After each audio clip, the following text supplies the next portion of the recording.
Well, welcome, cricketers. How have you been doing all week? And I hear crickets. Par for the course. We're going to have to do a whole lot better, folks. I don't make that rule. Thank you for tuning in anyway, even if you aren't the crickets. You know what I'm talking about here. But we have the merry cricketers now. We're just having a grand old time, boy. We got all the crickets now. It's 78-degree crickets, the 68-degree crickets. I think we have maybe even a 62-degree cricket. But anyway, we got all temperature crickets. The cricket band now, the merry cricketers, is full blown. And I hear crickets. And that proves the point. And that's not going to really be good enough. And I don't know how many times I'm going to have to say that. I know it's boring. It's the same entry every time I get in. But and I wish I could say different. There's just nothing more I can say. I've looked around. I've looked for the points of weakness. I've looked at the demands on us. I've tried to figure it out. I didn't come to this thing lying to myself as best as I could figure it out. Now, somebody, time has been testing as the tail of the tape here. I don't know that there's been anybody that's really, in any substantive way, been able to show my interpretation of what I've found was incorrect enough that we shouldn't be doing at least the objective things I'm suggesting we do, which is go read the black and white first to find what we are up against and what we have available. Actually, to me, it was determining who the enemy was, what it was, how it was situated, and I guess I'm a fairly decent general, I guess, in a way, for each one of us is that. I've been able to figure things out just by reading and just taking certain things face value and that they mean something. Not creating big questions about lots of things. When it wasn't what I thought it was, I say, wow, I was really confused. Yes, remember we probably have a 33rd degree cricket as well, here or there, right amongst us, giving us the example of cricketum. And howdy, Grammy Z in the RLM chat. All y'all in the chats, thank you very much for being there. Again, I'm just still looking at. I haven't even switched over. I realize that I'm not talking about my tabs too much anymore. So I don't get. But the chats kind of confuse me. So I apologize for not being able to do that. I don't multitask that way so well. I find a lot of misinterpretation goes on, and I'd rather just keep going on with the information that I come to, which starts out something or during the week and changes as soon as I come on to the time that, but I do hit a couple things. Remember, we're kind of lots of places. I don't remember where they all are, to get the broadcast. Spreaker's one of them, a big one, that you get the broadcast. And, that I noticed, and it's always been amazing. I'm going to just air this out to you. I've asked you about this before, as it's a quandary to me. Last week, I kind of went off of most of my tabs, as I did the week before. And I just started talking nuts and bolts in a way, trying to make it as foundational, but is also as simple to understand as possible. And it always amazes me. Those are the weeks that I really don't seem to get the count downloads, or at least the clicks on them. Whether or not you click there and continue listening, I'll never know. But it's interesting that there's like a predisposition, intuition, not to go to click on the weeks I'm looking, listen, okay, well, that was good and substantial nuts and bolts for people. And it's consistent. How do people know not to go click that week is really kind of a neat thing. I mean, we do have a collective consciousness. If I had any proof, maybe that's it. That we stay away where we need to get the nuts and bolts that would tell us that we need something to do, and so we don't have that consciousness of our own beating down on ourselves. It's pretty interesting. So, in a way, I'm disappointed, but in a way, I can't help that either, and it's just us. And I don't have anything to put into this thing other than to tell you, you have to stand up and stop the thing that's against you. For as much as you felt beat down and not listened to, that was because they had us over a barrel, and they were having their way with us, and we didn't understand how that works. And what little insight I can bring is such a big change in this whole thing that it becomes the change, which is what they were telling you they would bring, which wasn't what they promised, which was their change. You had to keep, remember. They want change. Your objective was to keep. And why? As I focus on it, is because there was a certain thing in the United States of America that was different than all the world, and I've explained it to you before. And that's what we have to keep, is that property, the property law, the documents that prove it, and a judiciary that's true to that, not the new one, not the one that's been interposed, supplanting your whole system, folks. And in a way, and I got a little bit of feedback from a new listener, And thank you, Vince, for reminding me as I look at it. I haven't got to my tabs yet. This broadcast for those past casters, whether it's played on UCY.TV, and thank you, Jules, for all that, and anywhere else, is BTWRLM 165. BTWRLM 165. You want to know what my links are for this broadcast? You go right to there in a search engine. You put in Behind the Woodshed, and that page should pop right up to the top. So, and thank you to Grimner for getting the system that allows us to do the background for that awareness in the search engines. I was given a little bit of feedback last week, and thank you again to Vin Z in the chat room for bringing somebody else to listen, whose response to me was, I think if I remember this correctly, that I was a bit of a taskmaster. And so I've not really heard that. I never really get that kind of feedback, but that's important. And I found it interesting because I don't perceive myself as that, but I started to think about it, and it made sense in some regards. I do kind of demand a certain thing. Why? Because you being free and independent and non-dependent of a certain thing and being of your own, on your own terms, is a continuing high-level task mastery. And so I don't conceive myself as a taskmaster, but that's what it takes. And so that's what you put on yourself. You have to, and I know it's a lot of work that way. We don't want to do that. We were apathetic.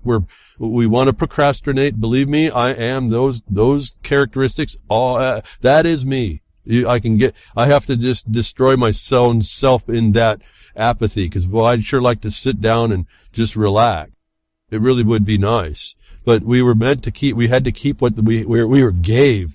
That didn't hit very many people. So in a way, I had to appreciate the feedback. I do thank the new listener, whether they are back in listening, I don't know, but that is exactly the point. But I'm not really wanting to be a taskmaster on you. I'm trying to suggest to you that this task mastery is on us to do, so that we keep off this nonsense that we're all here to listen about, whether or not we do such certain things. I'm finding that things need to be done. I know things is a bad thing to say. It's just like the word stuff. What does it all mean? Well, part of that, you'll get that when you find the thing that's wrong that you need to make right. So I appreciate the feedback last week. I'm still thinking about that. But to me, it translated from being taskmaster to try and just show you that there's really certain ways to do this, and you have to maintain that. For me, it translated into, no, this is what is required of us. We have to be taskmasters of ourselves. The Behind the Woodshed is partly us bringing ourselves behind the woodshed and getting those principles that we were deprived or denied. And so that takes the work. That takes us getting a run-up. So appreciate that. I just wanted to shout out to that comment. Again, markonthebeach.yahoo.com for any of those contributions. That's what I look for, those things. I don't get too many of them. In some regard, I don't expect a few in the regard of the knowledge that I try to bring, because I don't know that that's untrue. I don't think I've made mistakes in my interpretation. There's not many that maybe could come to tell me those, but I'm still listening for those. More importantly, I'm looking for the guy that knows, or the woman that knows what I know, that knows maybe a little bit more, that tries to drag me down, because that's out there as well. In other words, don't get too uppity about what you think you know. There's someone that knows you better. I'm always wary about those people that are setting me up for a takedown. And that just makes me have to know my stuff even more. Again, the task mastery comes to us. We are doing this not for ourselves. In our victimhood, it feels like it's to us, but this is what we are required to do, even though you say, you scuff your feet and kick the dirt and it clogs the dirt, and you say, I don't want to do this. Yeah, that's right. I don't either, but this is what's required if we keep what was provided for us and bring it beyond what they intended, actually. And so I wanted to also be maybe the taskmaster a bit. I went back through the chats that I can get when I stay connected up. I get the chat record. I don't respond directly. In fact, I can see some of the chats from the prior as I'm talking that you were writing. And I noticed one thing. I talked to you last week about Ron Steffen's discussion about real estate and land, and that you don't own it, you rent it, and that's real property. And I didn't see any response to my statement that in the United States we're different, and that it would be a patent you're looking for in the way of comparison. Nobody was really listening at the time, I guess, or was interested to realize that this is the distinction that I was told and see myself through Hernando de Soto. There's a distinction between United States of America law on land, soil, and Canadian. If in Canada, Canuckistan, I was surprised not to see, but the Queen owns everything. So that's what you're buying. You're buying an interest to be protected to the limit of that interest, but you do not own the soil in the exclusive possession against all the world context. That should tell you, Canuckistanians, what you're living in. The Queen's no small potatoes here. She's not just some figurehead honorarium. And your laws and soil are, I'm saying it in absolutes. I don't know. I've never really studied Canuckistanian law and land law, but what I have studied tells me the people cannot really own the land unless there's a letter patent attached. And this is the same law now, see? You have to have that letter patent. If you don't have a letter patent, you have real property, not soil, and not to the exclusion of the patentee, which would in this case for Canuckistan or United Kingdom, unless there's a patent behind it, you don't own the exclusive possession. So nobody really stepped up in a comment to say, hey, wait a minute, you're wrong, but Canada can't be held by the standard of the United States. That's it, and that's the point. But nobody said that. So not that I even see it during the time in reviewing the record of the chat. There was no integration with the use that I'm saying that you need to have, the integration with the information and using it and putting everything in its proper jurisdiction and utility. At that point, now Ron Steffen's finding that he was told and understands that there's no property no soil you can own is absolutely proper up in Canuckistan. And everywhere else in the world except for the United States. Well, anywhere that in the United States where it hasn't been beaten down, the government hasn't beaten you down by some employee, to say that you never did have that right because you were not smart enough to understand what the property was we were talking about and the constraint, the absolute prohibition upon encroachment by the grantor, which happens to be the government. Happens to be this fiction everybody wants to rail against. I'll embrace it if it means that fiction's held off by its own power that we gave even to the fiction and to do our bidding in the fictional sense because no one can do it. It's a tool I keep suggesting to you. Embrace that part. And so we have a way to get at this, I think.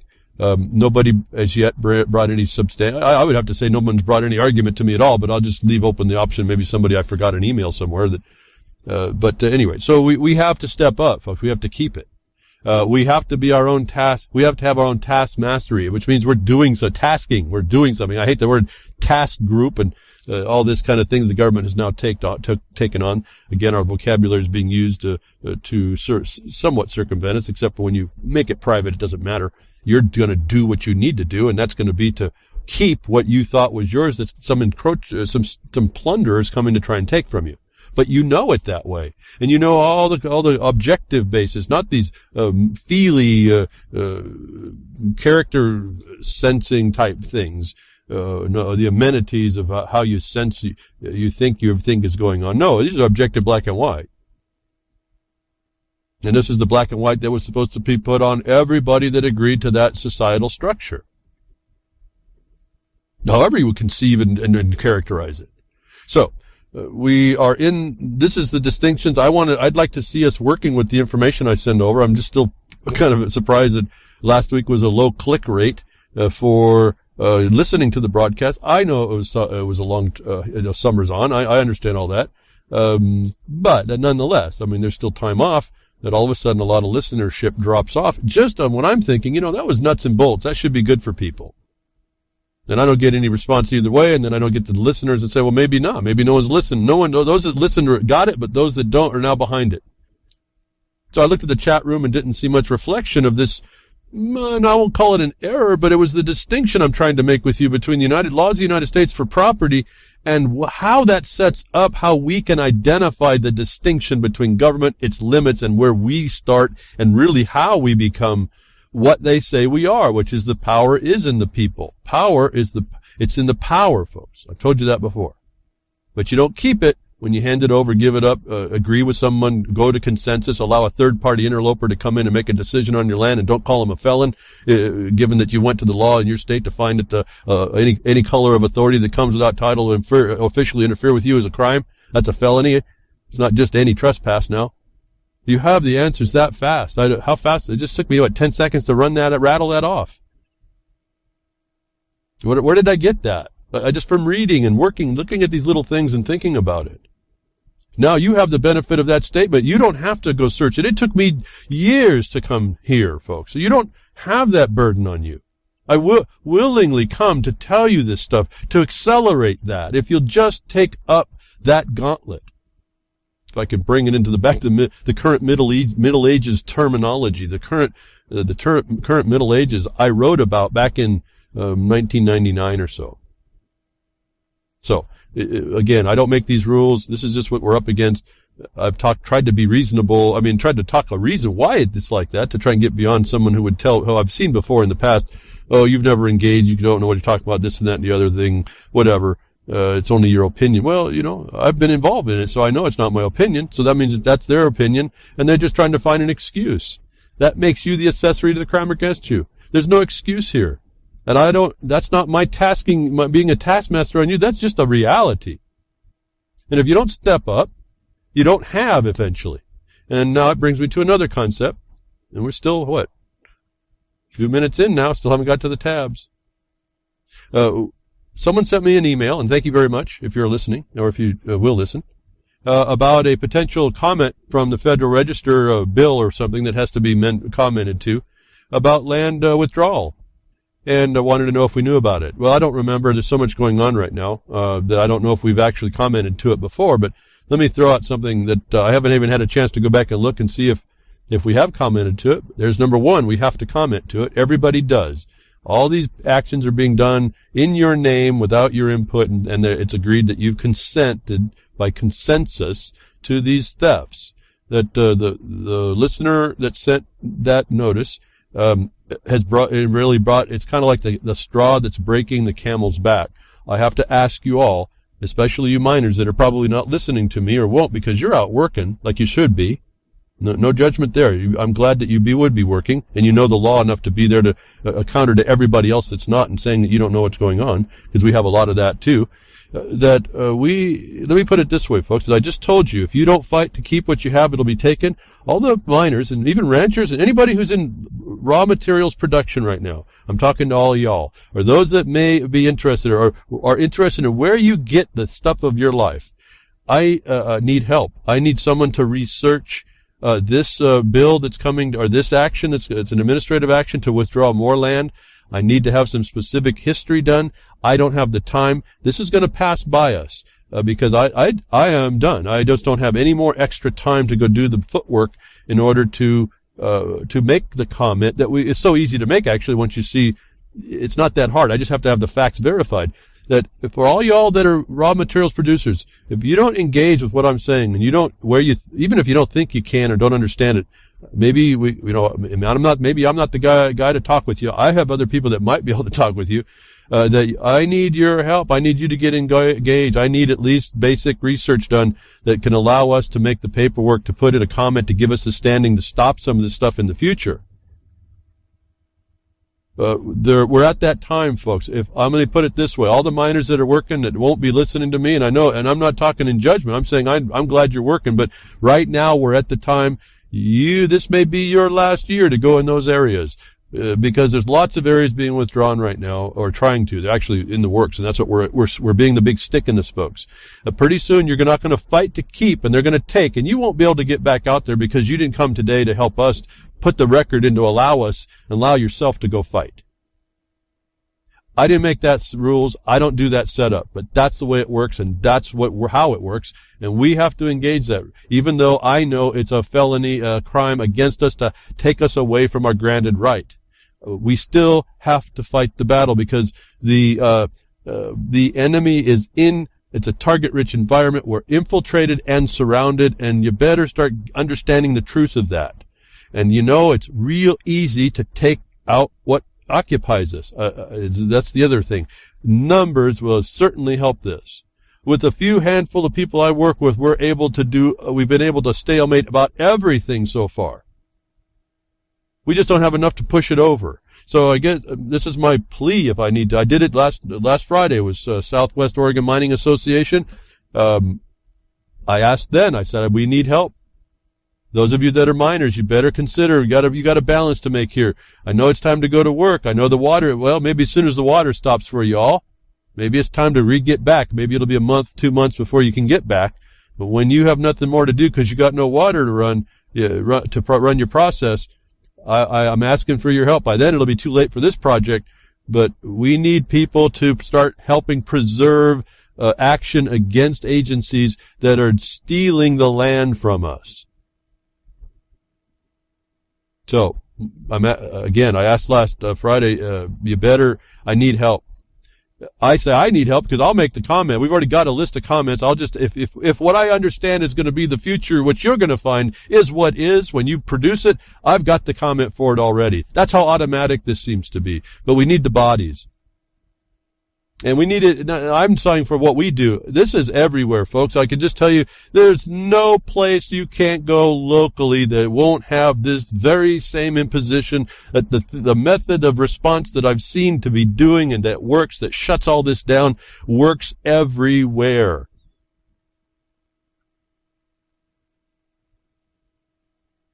Now I'm pausing again. I want you to think about that. So far, it works everywhere. Do you understand what I just told you about how easy it is to defeat at least the momentum and the action and the fulfillment of what these enemies within the gate are trying to do to us? Do I have the only answer? That absolutely not. But I have one. When the people do what I'm working with, when we do it the way we're supposed to do it, it just shuts things down. In fact, I just have to let you know the way the process works. These consensus-based groups, these advisory committees that are in your counties, they need to be disbanded. They are the usurpation inside the county that looks under the counties. It looks like it's under the county's name, and it's actually a federal agency advisory group. To the discretion, the advice of which is to the discretion of your agent. You have to get rid of those councils. We just did that. We helped another county from where we are to help get rid of theirs. You should have heard the nonsense coming out of the attorneys. You should have heard the noise coming from the people that were sitting in the cart with the reins in their fingers that were actually the usurpers. You could sure to howl about that. So this you can do, folks. This is not that hard. It takes a couple of steps. You have to overcome a couple things, but it's all in law, black and white. It's copy and paste almost. In fact, everything that's substantial is copy and paste. It's before us. This is not that hard, and it is in the law. Not legal. It may be looking like legal, but it's law because it attaches to the soil. The law of the land is no joke in this regard. I don't use it in the way I've told you before, that Article 6 in the United States Constitution, the federal Constitution, was a servitude. The law of the land included the servitude there. Once it goes to grant, the law of the land is the soil, and it combats completely. It's a complete response, a complete defense, a complete offense against anyone thereafter trying to transgress that grant. In fact, it puts the burden on the government itself to protect its own grant. This is a completely different status that you take on, something that people in Canuckistan or anywhere else really can't take on that way. They address it in a slightly different way, but it's addressable nonetheless. It's just addressed a little bit different. So I've asked you, we need help. I need some research done. It's not that hard. I'll give you some links. You just got to track down, confirm a couple things. I'll give you all the direction. I just don't have time to do it. I'm really, that's the straw that breaks the camel's back for me. My problem is I'm seeing a lot of miners that'll argue with me and say I don't know what I'm talking about, or maybe I'm not right or whatever, and they'll do all the wrong things. The miners that listen to me are all working, folks. I can just tell you. All the ones that aren't working are complaining to the miners that are working that they're working. How pathetic are we? The miners that I know are working. They got a smile on their face. They know the threat on them with the government oppressor, but they got that handled as well to the limit that their knowledge will allow them. And it's that simple to know. Anybody comes with a lesser title than you to the land, you nail them. It's that fast. And so this is what's going on. The agencies are not doing what they're supposed to do. I can show you how to quickly go right in the statute and show how if they didn't do something, it's what they're doing is a crime. That's as quick as the comment ends up being. You can have hands-on here.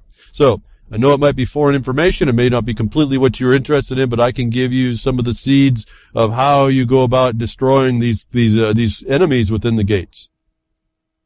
Anywhere. Now, it's confined to properties. It's confined to those things we can prove. It's not an opinion. And so I can't say it's everywhere in the context of every subject matter, but you listen to me every Sunday. You hear how far I can bring this. These basic principles are proven to be self-evident basic principles because they're universally applicable in most all subject matters. And I'm pausing again. I want you to think. I want you to think about this. I want you to think with the gray matter, not work with gray areas that the government will bring to you. That's the first sign that they're trying to evade the law. I told you that we got that written down. I got it written down. I didn't write it down. The sheriff wrote it down. That's his first response after he found out he can't respond. Well, you're dealing with a gray area. And I come back, writing back with a response and saying, you don't have an authority to impose a gray area. And then I stated the law that said there was no gray area, and so he's in error twice. But he has a fiduciary duty to uphold the law, so the second one is a constitutional crime, what he's done. How fast is that? Just how many? 10 seconds was that to ramble that off? So, pausing again. I guess I'm kind of pausing. I just said everything I needed to say. If we would just get 100% of the people to step up, this thing is done. That's how close we are. That's how excited it kind of gets in one regard. But having to carry a lot of the load, and I don't care. I mean, I don't mind because it teaches me a lot too. But it's gone beyond what I can carry. I'll be dropping sticks. In fact, we are dropping sticks. I've been dropping sticks and kind of ignoring it because no one's getting hurt. As long as no one's getting hurt, I guess I can let that one stick drop that we started but never continued. We know it's in the trail. We can go back and get it. Like our FBI claim, right? The counterclaim. I've told you about that. We need to go back after that. That's dropped. It's a year old. That's kind of way old, but it's still current because I've tied it to a tampering with a witness issue that never stops. See, folks, it's right there in the law to pick up all this stuff, and once the crime is done, it never goes away. And we have the ability to use it against those that profess themselves to be your ruler by rules. And you say, no, I don't live under your new age anarchy. I live by the black and white. It says right here on this paper, I have exclusive possession and enjoyment. You bugger off.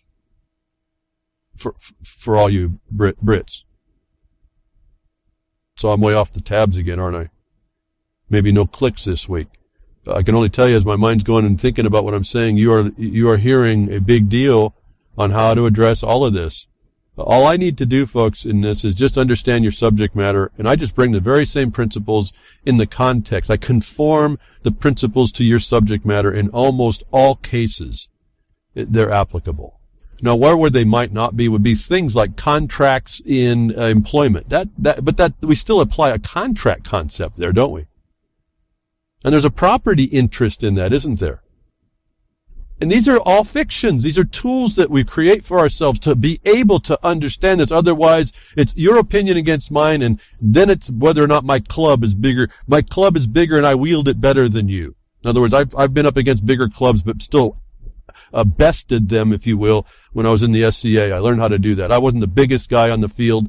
I wasn't the baddest guys on the field. I wasn't actually the most capable, but I had developed techniques that most styles that I fought against could not best me, and I could best them. And sometimes all I could do was hold off their best, and that's sometimes enough. And so, because then if you're out there, you're not going to die. You're just going to hold them off. You're at least not dead. You live another day if you can get away, which you hopefully work yourself up. But more importantly, there's more people that watch the problem happening if this is now brought into a real context, and maybe more people will come to stop the crime against you, that you were just barely good at. You were just enough to keep them at bay, but not enough to stop it. The kind of things we see in video at other places, like that place in Iraq when the cops shot the cafe latte tea drinker. The people jumped all over that cop and arrested him. We're going to kill him until the other cops actually showed up to save him. The guy in the video I saw, the father saved his family by throwing a carpet. The apartment's on fire. He throws a carpet to the street below and yells for help. Says stretch the carpet, and then I think his wife, by the story, throws out their little few-month-old baby, and then their 3-year-old daughter go flying out of the window down, and giving it up to the people below who were there to help them, folks. Showed up immediately to help somebody, another one of their own, and save the kids. Then the wife comes flying out of the window 5 stories up, have to clear a shed or something down below by 10 feet or so. She goes flying out. They catch her. And then he has to jump 5 stories, and he jumps. They don't quite have a handle on it, so he gets a broken back. But he does live, and he saved his family with the help of his people around him in his own town. So this is how we do that. The evidence is all around us. We don't have to accept this nonsense. So I'm asking for some help. If someone can do some basic checking of all it'll be is I'll send you a couple links. You can learn how to do this. I'll send you to the site. I want you to read this, that, and the other. Tell me what you find. Contact these by email. See what you get. I need it done in a few days, folks. If I just on that basis, that slim basis, I'll write a comment for just to give a minor standing, actually give anybody who would be interfered with that withdrawal a standing, to go back and stop it by an injunction. Will you do it? I don't know. But let's punch our ticket to get there at least, folks. Let's get ourselves in the game. Otherwise, we are the merry band of cricketers.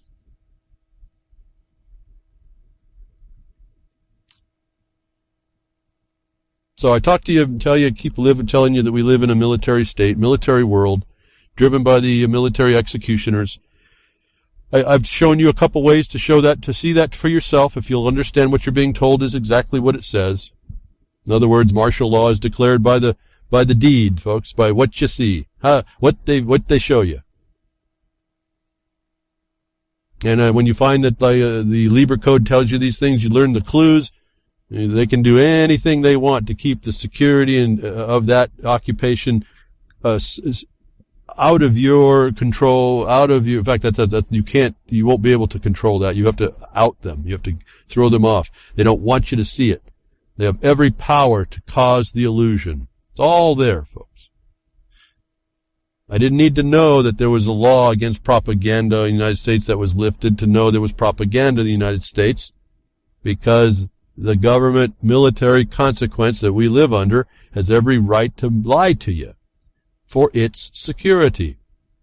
There's no opinion on all this. I don't have to waste lots of time discussing it. It's the fact.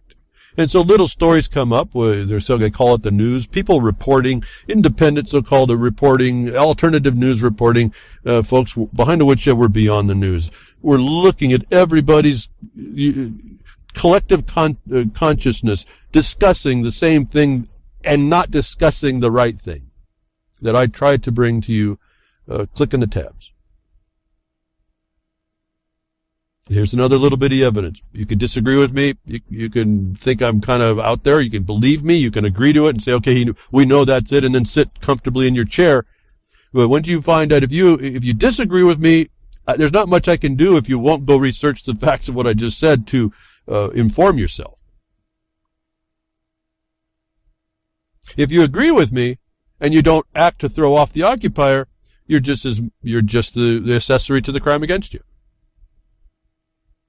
And so we don't have any wiggle room on this. There is no gray area, actually.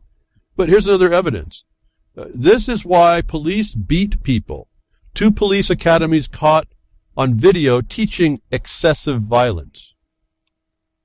No one but 2 police training academies have now been suspended. Not 1, but 2 police training academies have now been suspended for what appears getting soft, to be teaching the use of excessive force as the norm captured on video. Okay, 2. But let me go down to the punchline. Again, I don't need to read this stuff. It's all here to show us, if we just understand it's telling us a truth.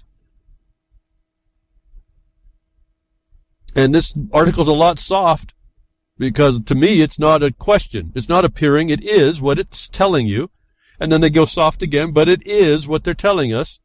Remember I pointed out, they said not 1 but 2. No, it's all of them. And actually it's all of them. And here's the phrase, the paragraph all the way through, down near the bottom, I think of the article. Though the vast majority of police training in the United States involves stress-based paramilitary boot camp style indoctrination,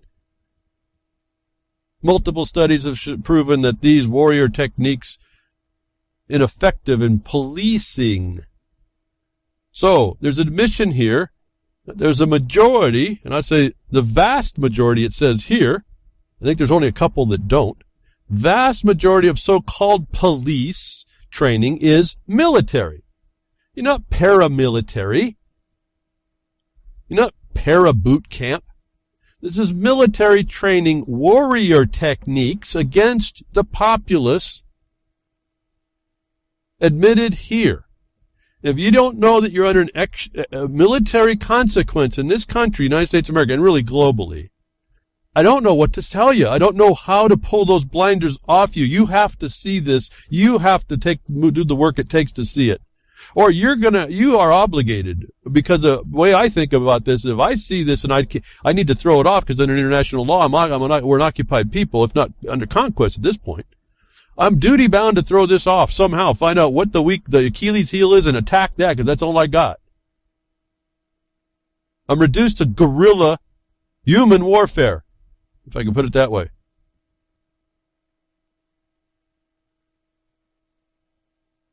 Paramilitary, folks. These are use of force techniques and military standards.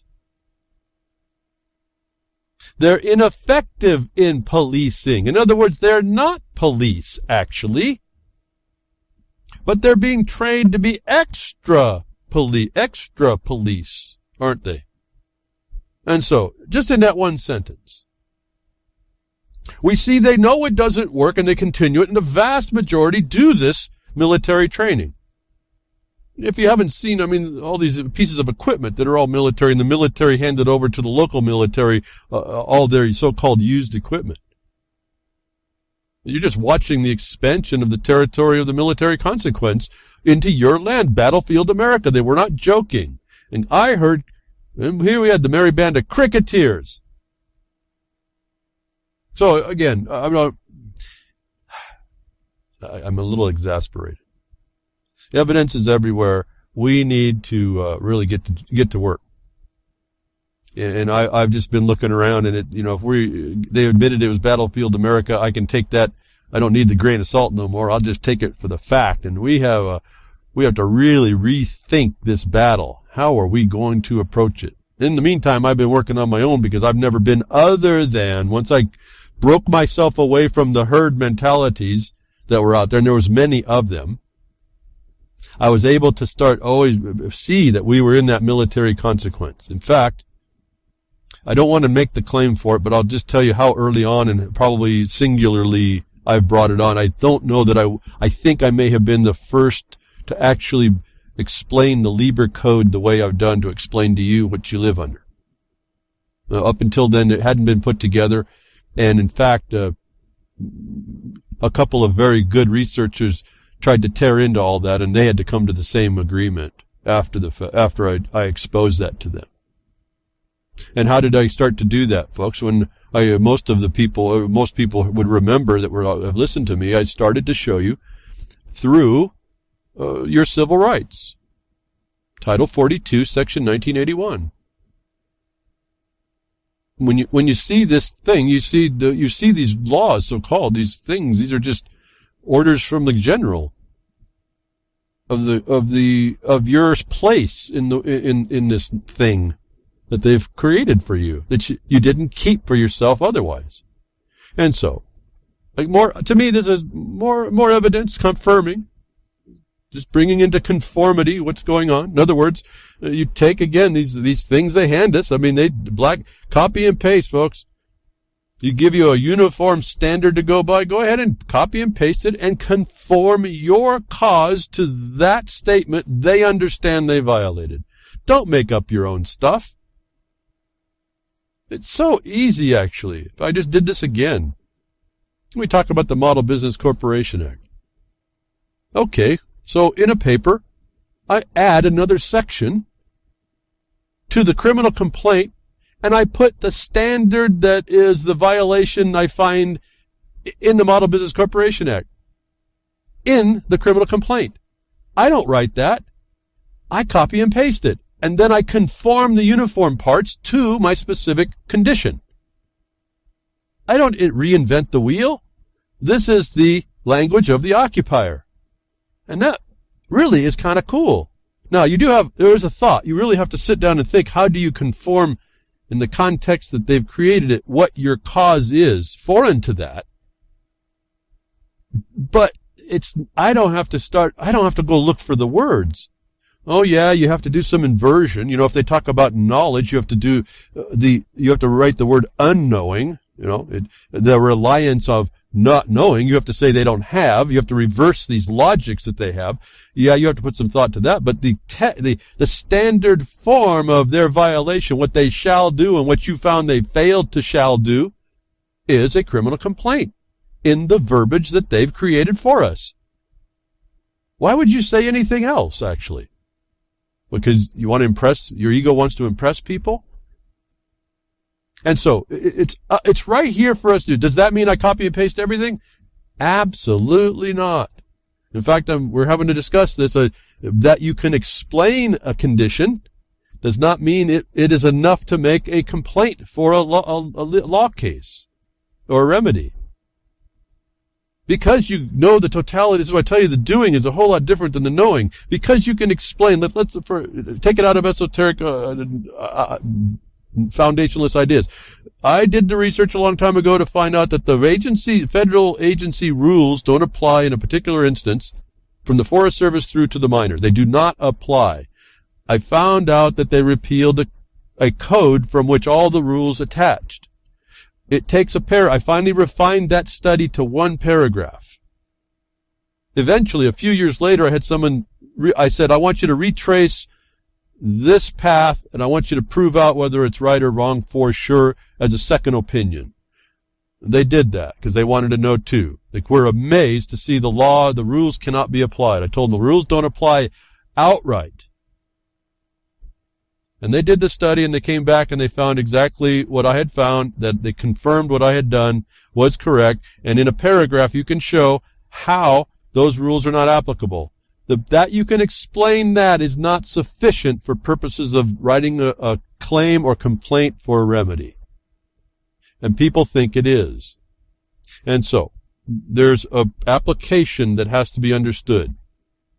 How do you get at the fact you can see around you that you're actually living underneath a military consequence is an interesting observation, first of all, and pretty devastating in another. But then if you say, listen, I'm not going to let these people steal my land, steal my way of life, now you're going to start to get a little more serious. Whether or not you have all the training. Self-preservation will say, I better have to do this a whole lot smarter than the next lemming. I admitted I was part of the lemmings leap for a while. Then I developed a parachute. I learned how to make a parachute as I found myself going over the cliff, going to suffer the hyperbolic determinism of the lemmings leap.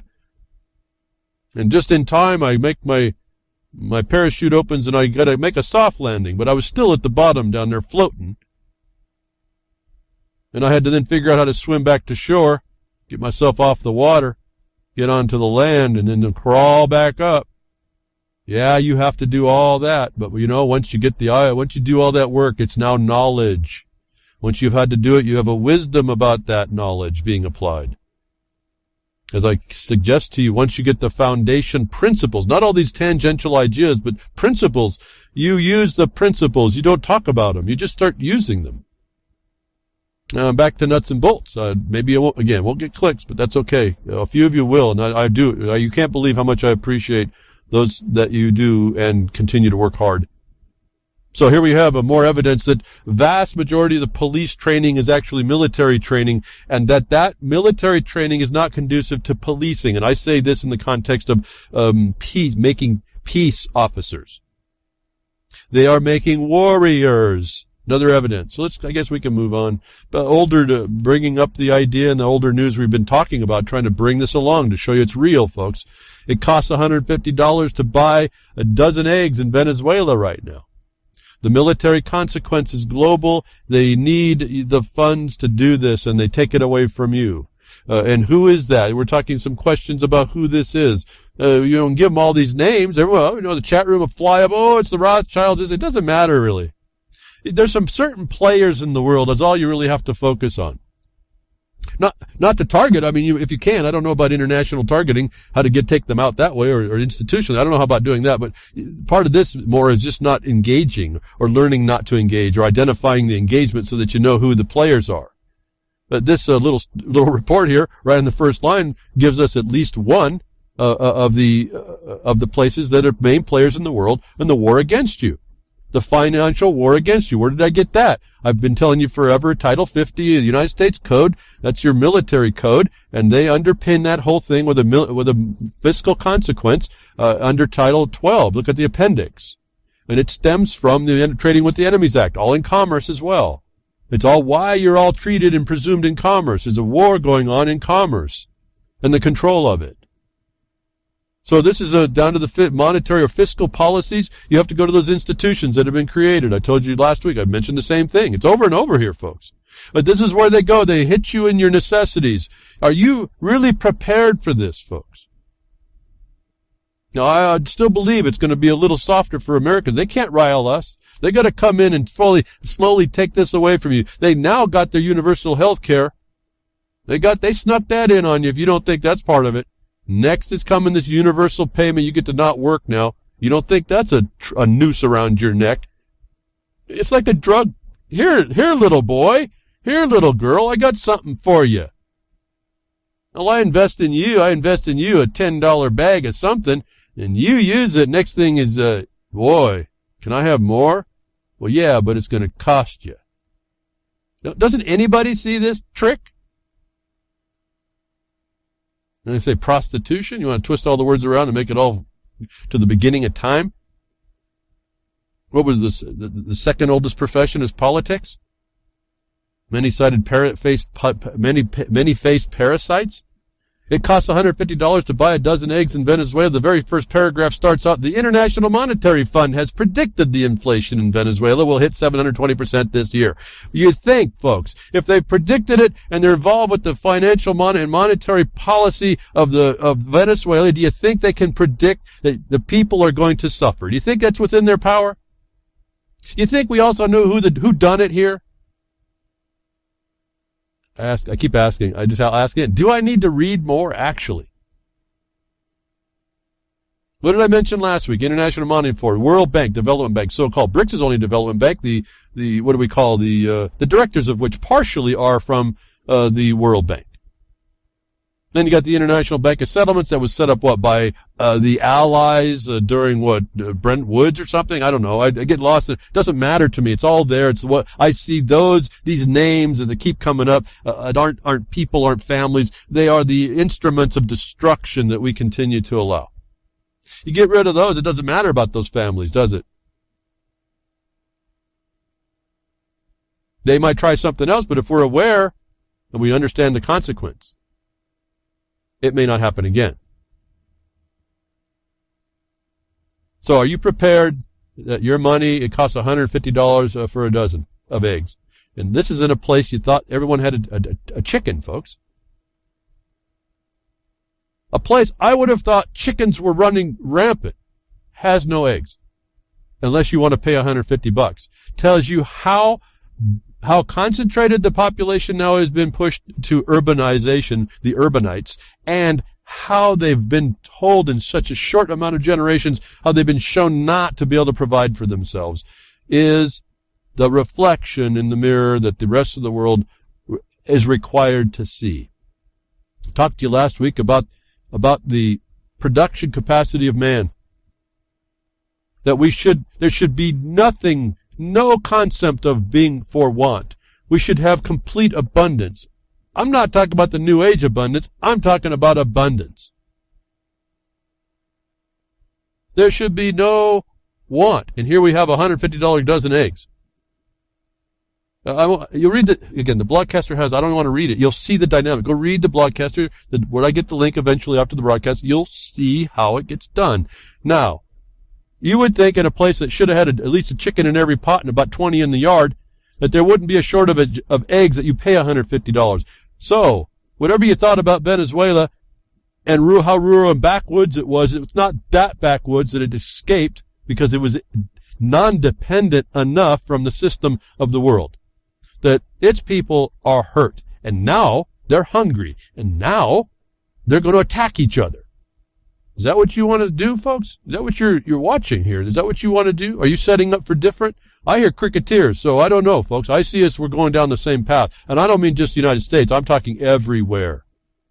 But abundance is here, folks. And yet they give us austerity. Another so-called conundrum. Why don't we sit back and say, wait a minute.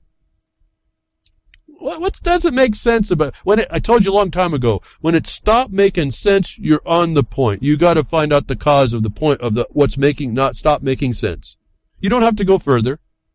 Just look for what made the cause that make things stop making sense, and you'll find the culprit. But abundance is within our power, the power of the people, and we deny it to ourselves. Instead, allow these institutions, whether they go from Congress to the International Monetary, whether the Bank of Settle, all that stuff, these people to get together in their little these little conspiracies against people, and they get their way. The future we want is their way. Agenda 2030. I keep talking to people wondering about this migration. Yeah, it's part of the plan. I read it. This is not a question, folks. You don't have to wonder where this came from. It's in the plan. But so there's not a need for this. There's a need for. We have abundance that's available if those that are not the psychopaths in the world would just step out the way, or we would get them out the way. So I'm like on the I'm right before. I don't know if you've ever surfed. I've never really got to surfing. I did body surfing. I was really good at body surfing. I had so much fun doing that for a long time. It's kind of cool. If those of you that might have done that, even surfing, I suppose, there's a wave coming and you got to get your speed up, and you got to go what they call catch the wave. Well, that's behind the woodshed. I feel like that there's so much going on. I can only address so much, and that's why I get a little frustrated not being able to get to all the tabs, because the broadcast is what I bring out is just doing that all the time on lots and lots of places. The wave is right here. It's just going to catch. We're just having to catch it. So last week I told you, or the week before, it was the Dubai, or the week before was Dubai deal. I think last week was the abundance of us being able to produce for ourselves, the power that we need, which is one of the leashes around our neck. That why don't we have the Dubai deal? I said, well, if the United States has American exceptionalism, why don't we get better than a Dubai deal? Why don't you give me the power? What have I told you a long time ago? Why don't you also give me the car? And now we have the technology really in Tesla, Tesla Motor Works, notwithstanding the fact that their cars are driving themselves into other cars now, because the monkeys behind the seat don't understand when you tap the gear shift twice, it goes into automatic park mode. And then Tesla wasn't smart enough to say, wait a minute, there's a car in front of me. Even if I'm in automatic park mode, I need to stop when my hood's underneath a truck. But getting back to the electric cars, you want to get back into control and power. What did I say about all the power that we could have available to us? I referenced it to the amount of production the United States would be buying, because Dubai could only get it for 3 cents a kilowatt under its 800 megawatt purchase contract, bid contract. And I said the United States could dwarf that and we get it for zero. I said that, right? A podunk country, third world, backwoods, banana republic like Chile is already doing that, folks. Chile is producing so much power, it's giving it away for free. Let's move on. If you don't think this austerity and all this nonsense and the production, the question, the regulation and all this is a bunch of nonsense, that story should wake you up.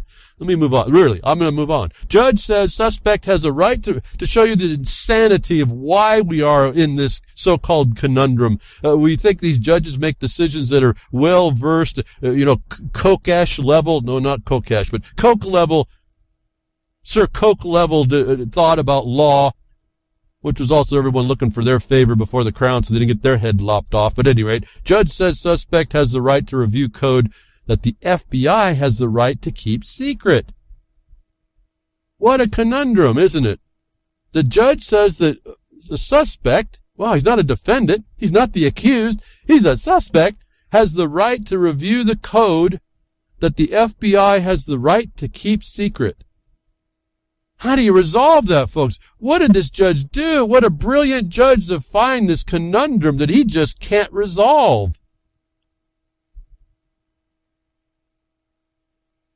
United States federal judge in Tacoma, and I'm sure he's a USDC court judge, he's a territorial court judge, he's not competent in Article 3 at all, and he's probably not competent in his commission at all.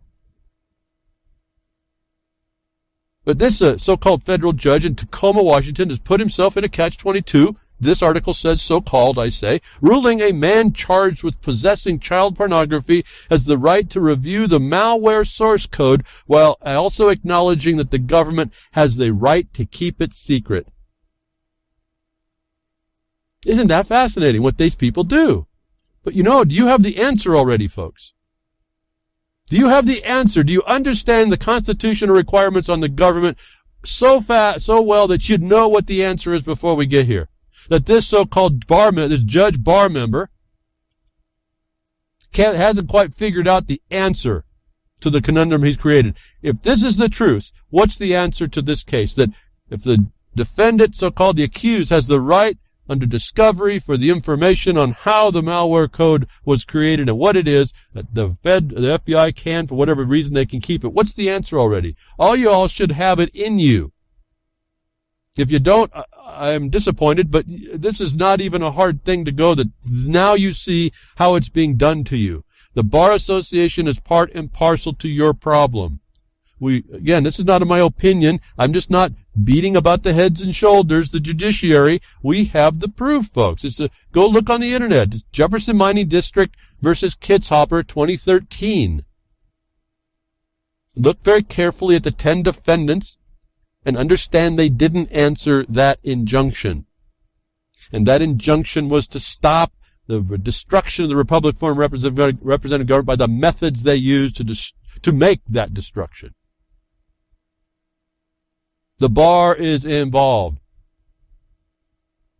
Partly why it's a monopoly, and partly why whenever you go somewhere, you get the answer is, you're going to have to go call a lawyer and get legal advice. It's a monopoly destruction. So this judge says, the suspect, the defendant, has the right to the information, but the government has the right to withhold it. So let me read a little bit more, but I'm going to give you some time as I talk to come up with the answer. I'm sure some of you have it. Well, I'm hoping you're interested enough to have it. What do I know? The resolution of defendant's third motion to compel discovery places this matter in an unusual position, says the judge. The defendant has the right to review the full NIT code, but the government does not have to produce it. So says Robert Bryan, the judge. Thus, there's a logical statement here, thus, we reach the question of sanctions. This is very important because this is now, the motion to compel was also based on sanctions for under Rule 26, if I remember correctly, or 27. For the failure to produce under the necessity of the right to hear, to have, the sanctions. So the judge is responding to sanctions. So he knows there's a penalty for this. So you should already, in some regard, have the answer. But let's go see. He's talking sanctions. So the answer would be some action that is determinative in the case. What should be done about it when, under these facts, the defense has a justifiable need for information in the hands of the government, but the government has a justifiable right not to turn the information over to the defense. Now, I'm not saying this judge is dumb. I think he's seeing some pretty interesting things. What I'm telling you is that he's making an issue where a continuance, a question, a conundrum where there isn't any right there. A need trumps any right. I'll tell you that. So listen, don't disregard that. But it was a justifiable one, the need of the defendant. So what's the question about sanctions? That never gets answered. But let me just jump to the chase. I mean, you don't want to hear it from me? Let's go listen to what a law professor might have to say about it. Ahmed Ghapoor, yeah, you heard right, a law professor at the University of California, Hastings, came to a similar conclusion. Quote, the judge has already ruled that the source code is material to the defense, and the government has not made a sufficient showing that access to the source code cannot be used by the defense to mount a challenge. What does that mean? That means, let's go to the Constitution, where do the burdens lie? What's the burden of the government to the need of the defendant, but production of the evidence against him? The failure of which does what to the charges that are brought by the government? But brings them subject to dismissal, doesn't it? If the government chooses to withhold a required need in a criminal case, then the government has made the decision to forfeit the case and the charges. If they believe that the secret of the source code is more important than convicting, or attempting to convict, a purported child pornography possessor, then the Constitution says that the government forfeits its charges. And this case should have right there been dismissed. But this usurper, this reflexive law agent, makes a conundrum. What's the point of sanctions? He never says. He's going to continue this, which is a violation to that accused, that defendant, so-called. I suppose he is a defendant. He probably didn't make any jurisdictional challenges before plea. So what was the answer, to make it nice and clear? If the government's going to retain the information that's a need of the defendants for the defense under the Constitution, the charges should be immediately dismissed.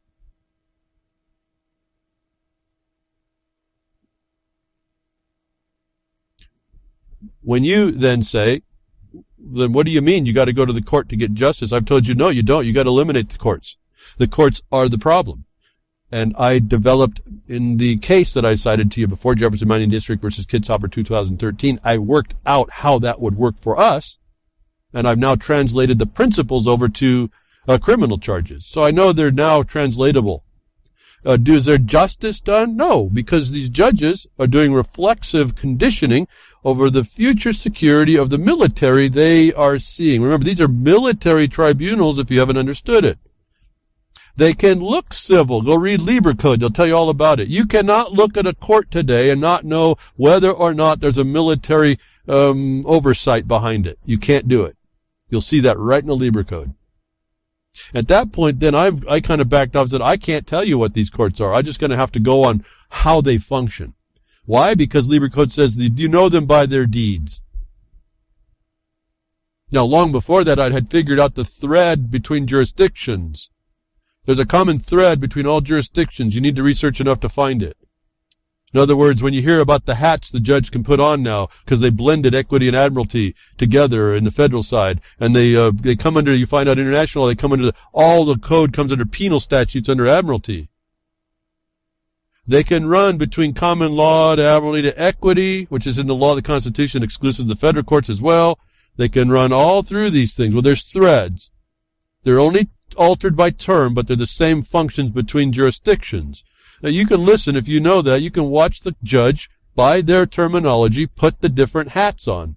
And I've told you this before, if you're listening for that, in a discussion, if you happen to be unfortunate enough to find yourself before them, you can track what they're talking. You can go from jurisdiction to jurisdiction. They'll move you back and forth, and then you watch the look on their face. And I can only tell you that because I've done it a couple times. They watch, they can see, they know what when you track them. And then you listen how the prosecutor or the attorney on the other side doesn't know what the hell you're talking about. And now you are in dialogue with the judge. You've now developed that special language. You don't say much, but I mean you're tracking and you're responding the proper way within a jurisdiction. You're not espousing all your knowledge that he just done that. You're just responding in that way. It's kind of a trip.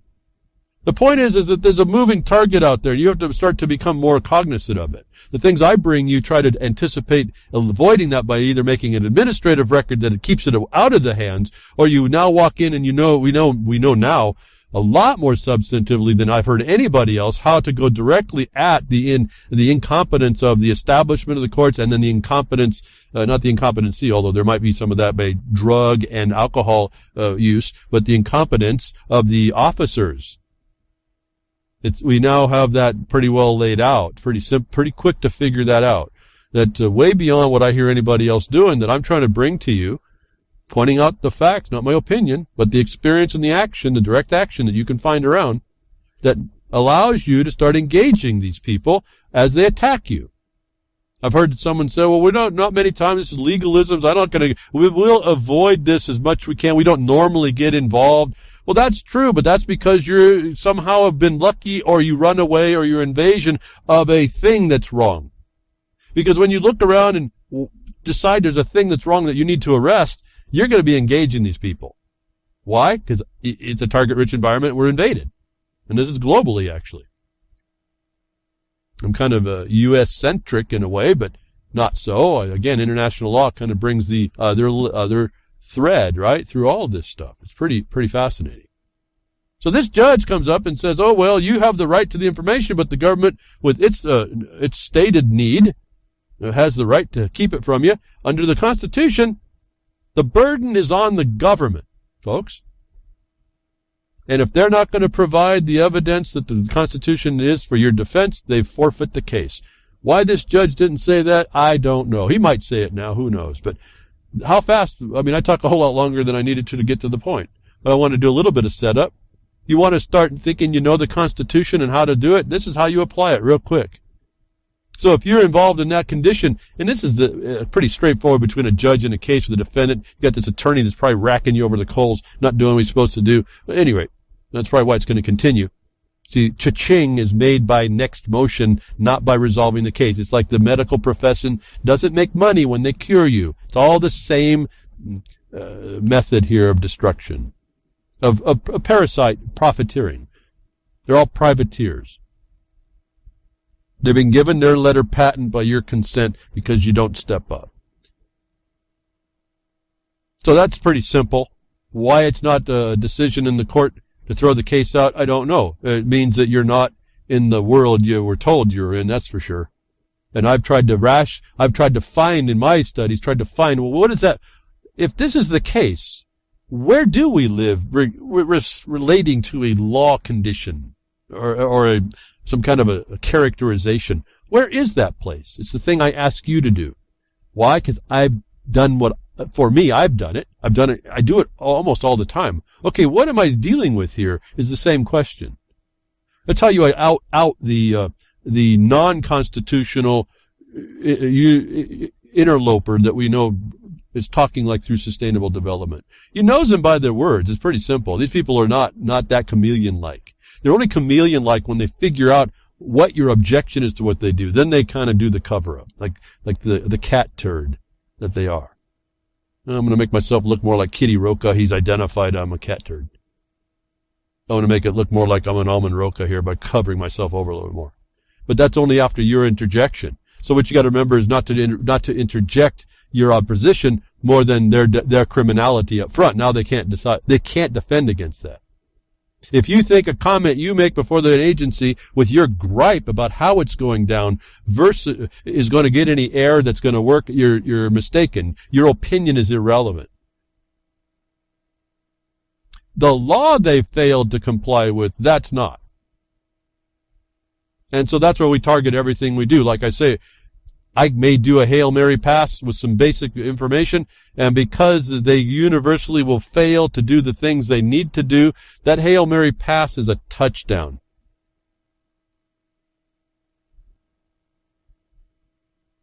How simple is that, folks? I know maybe you don't understand what I'm talking about. Maybe that's the problem here, but how simple is that? You go to the objective basis, find the failure, find the duty that they had to follow the objective basis, which was an imperative, no discretion, and you have them. That fast. It's when they get it into these gray areas or things inside a private condition that is more problematic. And that's what they did to all of us. They bring us into, like, the civil rights. They bring you all in subject to exaction and extortion of any kind, and that's internal, private to that federal system. You're now part and parcel of it. You have no separateness. You're treated and presumed as a part. You have no non-dependent condition.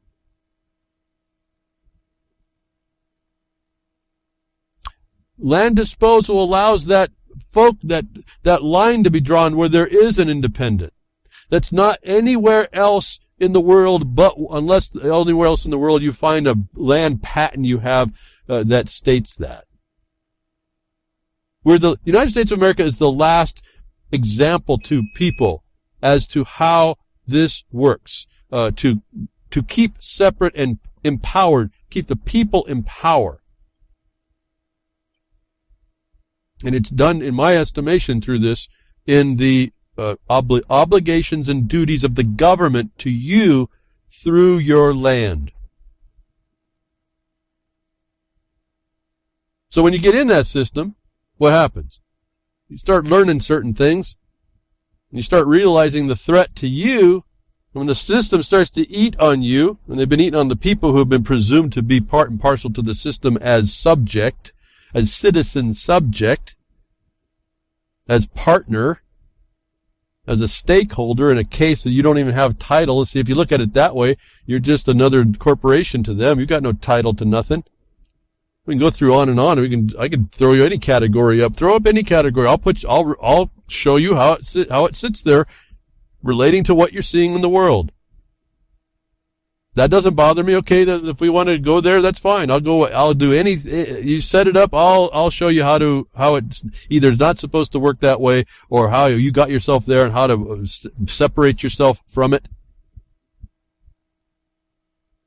And as I said that, the thought just flashed in my mind.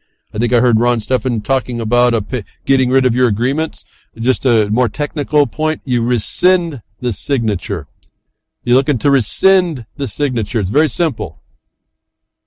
You go look for rescission. Go look at the 3 to 5 elements. I think it's 4 to 5 elements that allow for a rescission of the signature on a document. And if you conform you can conform the elements of your need to those reasons. One being a mistake. You state that reason for the rescission of the signature on the document, and that voids that document. Is that my opinion? No, we do it all the time, and it works. It's the fact of going, if you want now, those of you that were reading UCC, you can go find the evidence of that yourself there. Don't say this is UCC. It's just what the UCC has done over these things that they're putting under UCC. Why reinvent the wheel? It's the thing they recognize. That's how you invalidate a paper. It's get rid of the signature on it. So just wanted to point that out. I appreciate that Ron made that comment too. This isn't that hard, folks. I mean, this is just us deciding to reconstruct our existence and relationship to those fictions that are out there, and produce the distinction. But I guess it's technical here. Rescission of the signature shows you how powerful the signature on a document is. How do I know that? Just to give you a basis so you know what we're talking about. There's permits that miners used to get, or they still get them, but when they find out that they're the wrong permit, they weren't meant for them, and they have one accidentally, they mistakenly applied for the permit that's not applicable to what they do, I show them that statement. It's like 3 or 4 sentences, and it goes through the rescission steps, but you read the requirements of that you have to have the statement of what the reason is. They made a mistake. They weren't supposed to apply. Based on the mistake, the signature is is void. You rescind the signature. It voids the document that you signed to it, and all the obligations. And then you say, if this is not sufficient to void this document, get back to me within 15 days and give me notice of that. You give them the opportunity to show you how it's not quite right so that you at least have a closing time for the validity to be perfected. It's really simple. This is how the tangible thing that they've got on us is that intangible to your will. It's up to us. That we don't is our problem. I've been telling you this for years. You got one point finger you keep pointing out, all these people out in the world, these names, these bankers, these rich dead people, I don't know what all, these people that have religions that are now, whatever. You keep pointing. Now look down at your hand, you got 3 pointing back. Quit talking about your victimhood.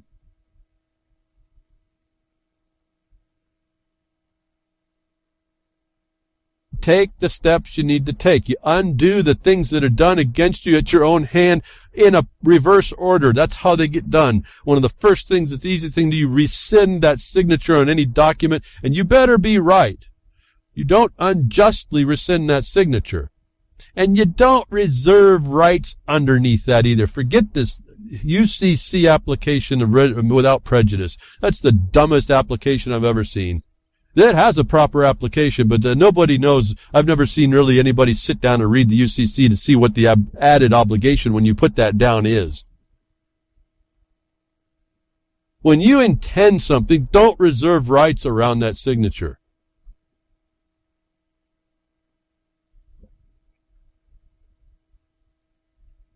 So, you sign your signature, you sign away, you rescind it, the document goes void. You give them the option to come back to you to tell you that it wasn't invalid, and then to what extent, so you can cure that. Did I say cure, right? What am I saying? I am bringing the words up. This is just automatic somehow in me. I forgot all about that when the word came out before I even stopped about it. I figured I'd repeat it. Cure. Well, that cures it. How come UCC cures something and the medical profession cannot? But cure is the word in UCC under the rescission and the remedies to cure problems, to cure errors, to cure maybe crime.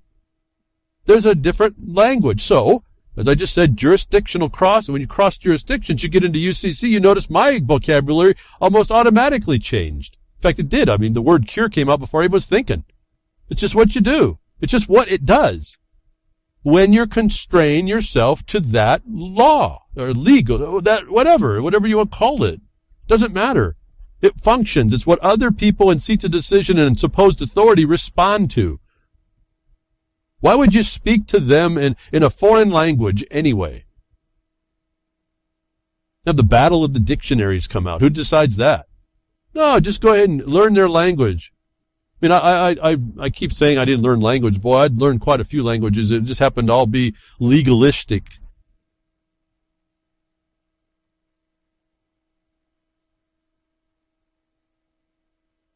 You getting that, folks? I mean, it's just there's a work here, and we do have to learn language. Otherwise, they've created the environment that we have been presumed involved with.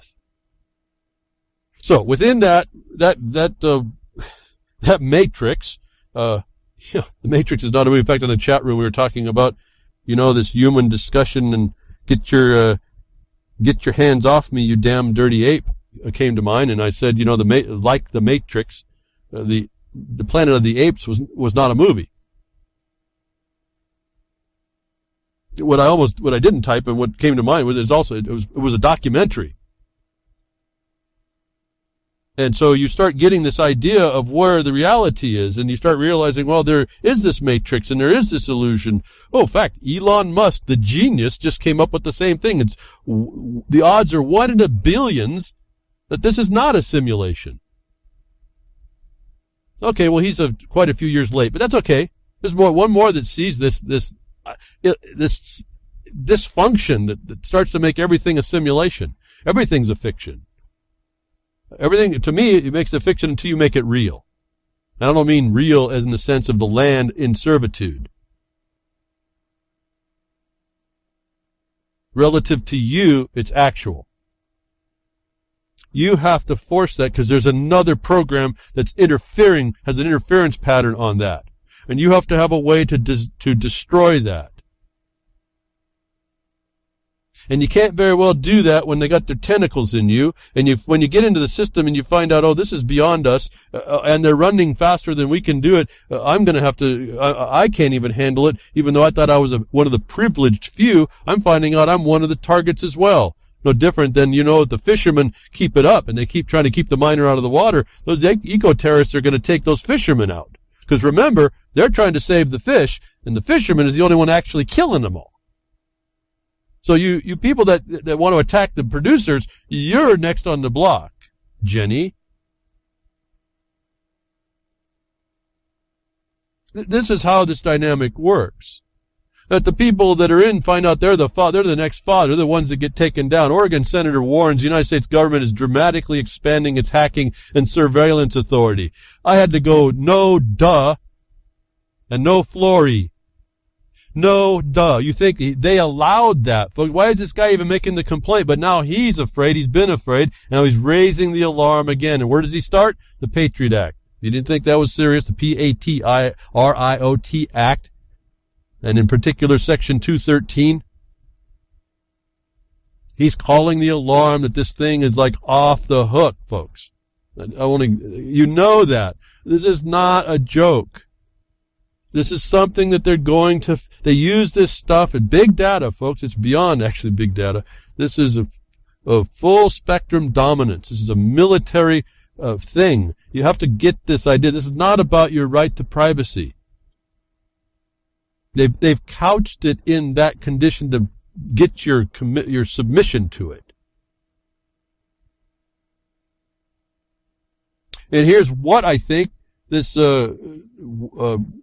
Wyden, I think his name was, is worried about. Now, this is a guy that's our nemesis as producers. He's a conservationist. He's the conservative guy that wants to keep everything in waste and commit human war crimes. This is the guy that's speaking this way. He's been afraid.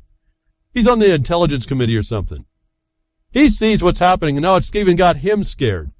But here's maybe why. Another thing in the news, you want to know how this works. And then I want you to focus and think about this. Expand the scope of this.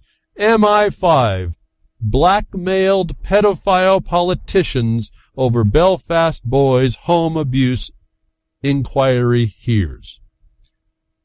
Do I even need to read the story? I think these headlines tell it all. I won't read the story. MI5 intelligence group in UK is no different than the NSA or maybe GHQ, whatever the heck those mnemonics are. You think this is not new information either. That it was surmised that once the NSA's and your FBI's in your back server, in your back door, what can they dig up? What are they digging up? And are your so-called representatives being blackmailed? That's not a new concept. That was a few years ago that came out. I think that came out even before Snowden, right after the guy in 2005. MI5 blackmailed pedophile politicians. What's the quality of your representation, folks, with this security state that Wyden is terrified over because he's seeing that there's a dramatic expansion in hacking surveillance authority, the malware that they put in? The fact that a judge would say, oh, well, the government has the right to keep all that malware, knowledge of that malware and how they do it from you. Do you think these judges are helping you underneath some constitution actually administering an absolutism? An absolute instead of an absolutism? The situation about the Second Amendment, thou shalt not infringe, and they keep trying to infringe up to a certain point? Isn't that what's going on? The same thing, the infringement, the encroachment, the incremental encroachment, that's what's going on there? And now we find out behind the scenes all these so-called these representatives, these politics, they're all sitting there being blackmailed. And this just happens to be, you notice they've been throwing out pedophilia, child pornography, things that most people would want to, just can't cotton it. So they want to see the justice, so-called. Do you think that's what Wyden is seeing? He's afraid now? I'm not incriminating him. I'm just saying he sees it. He sees it. There's nothing you can't do that couldn't be made into something to blackmail you. What's the quality of this situation now? You know, I want to throw back in Battlefield America. They went extrajudicial. I'm telling you, folks, we're in a serious way. But the Merry Cricketers are cool with it. Fourth Circuit Appeals Court rolls back its warrant requirement for cell site locations. There's another no Flory. No duh. This is a court case I talked to you about before. I had a question on it. I said, let's hope it holds up in an appeal. Well, it didn't. They're going to remove that warrant for those cell site things. They have their own reason. I don't even want to get into the reasoning. It's so absurd. But here's the term that they're using, and this is what gets me onto the next tab, because I am going down the tabs now. It's considered a third-party doctrine. To tell you the truth, I don't read a lot of this stuff ahead of time. My mind's not in all the fingers, but you know, third-party doctrine is exactly the problem I keep telling you about all these other things like your free virus protections, and you look in the agreement and it says, well, we give this information to third parties, we give them access. You look at just about everybody that has anything that they give away for free, all your emails and such. They give third-party access. Microsoft, third-party access, Skype, big time. That's when I saw all that stuff, I just, folks, I haven't talked to a lot of y'all because I just stopped. I don't use Skype. I know a lot of you all do, and you have your reasons, but third-party doctrine, folks. I didn't know that there was a doctrine. I don't read that close. I'm not that all-knowing, huh? I got a very narrow view, but here it is. It doesn't take long to figure it out. You know there's a problem ahead of time. Now I know there's a name for there's an existent thing that I was concerned about, this third-party problem. The third-party doctrine allows for these governments to be the third party that isn't required to be standing under the Fourth Amendment. Notwithstanding that a corporation doesn't either. And so you can I just name it for you. I mean, what do I do? Do I explain it, and while you sit there and agree to continue using your phone that have third-party attachments that allows all this to go through, to be made up willy-nilly as they will? And its problem is so bad, we've been talking about malware. Windows 10 is malware. We've been saying it. Now, that even the company must be getting hit pretty hard, because Microsoft now denies forcing Windows 10 upgrades on the very thinnest logic that, they allow you to opt out with a certain little thing you get to do, which they've made harder and harder to find, as I told you in a few broadcasts back. Windows 10, as a big data monger, is having to defend itself against the classification of malware that offers this third-party doctrine intrusion that steals away everything you thought was in the Constitution, even if it wasn't a military consequence. What I would suggest, to me, makes more sense that it is the consequence of the military occupation. This is partly why the military think tanks' writings that you were reading in the past, if you were available to you, we have some today still working through, were there to explain their control. The military has controlled the world. I just want to quickly, if you don't pay it, folks, I mean, you don't have to focus on it and look all over, but if you don't understand what's going on, the consequence of the United States doing what it's doing over in China and that ocean and everything, it seems like nothing.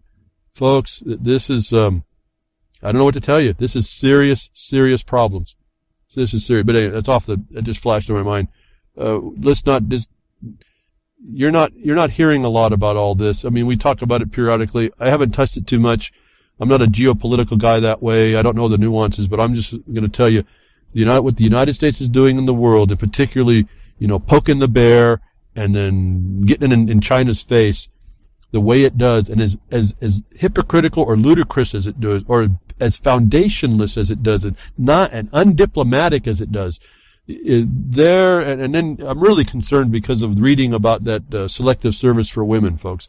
There is a war in this future, and the United States is big and bad and apparently stupid enough to pull that trigger. And it may not take long to go nuclear. And I don't want to get on the nuclear fearmongery, because the whole thing is a wrong, right? I mean, it doesn't matter how they go and they start annihilating everybody. It's that they did. And we were the cricketers.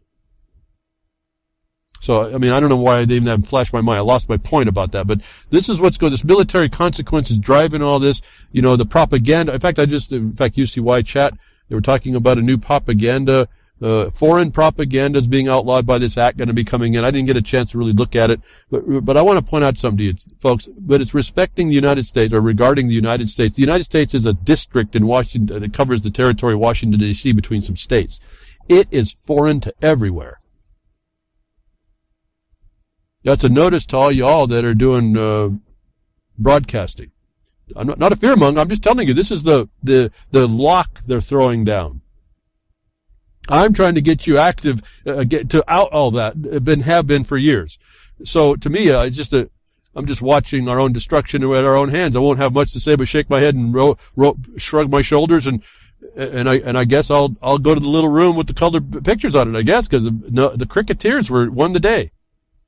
But this is the military consequence. Believe me, you go back and read the Lieber Code to find out that the government, the military behind all this, can prop up anything and force it to look normal, and you could not look at the propped up entities and know it was not a military. It was military. They are ordered to make sure that they don't expose that.